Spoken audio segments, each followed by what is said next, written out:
আসসালামু আলাইকুম রহমতুল্লাহ। প্রিয় দর্শক, আজকের ভিডিওতে জানব এক ভিক্ষুক থেকে কোটিপতি হওয়ার গল্প।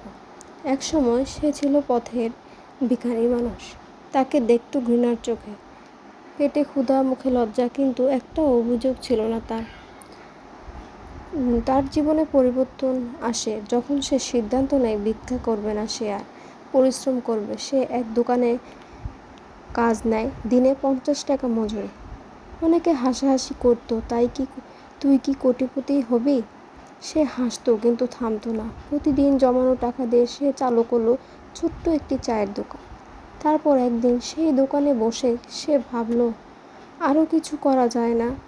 কেটে যাচ্ছে সময়, চায়ের দোকান বড় হচ্ছে। ছোট ব্যবসা শুরু করলো। বছরের পর বছর কঠোর পরিশ্রমের আজ সে একজন কোটিপতি।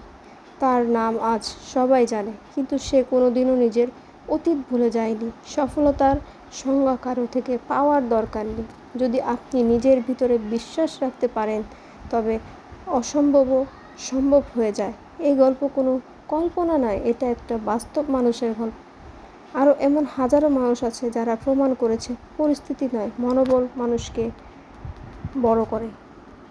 আপনিও পারবেন, শুধু শুরুটা করতে হবে আজকেই। ছোট একটি কাজ, ছোট একটি বিশ্বাস বদলে দিতে পারে আপনার পুরো জীবন। আশা হারাবেন না, নিজের প্রতি বিশ্বাস রাখুন। প্রিয় দর্শক, যদি ভিডিওটি ভালো লেগে থাকে সকলকে শেয়ার করে দিন, অন্য কেউ দেখার সুযোগ করে দিন এবং চ্যানেলটিকে সাবস্ক্রাইব করে সাথেই থাকবেন। ধন্যবাদ।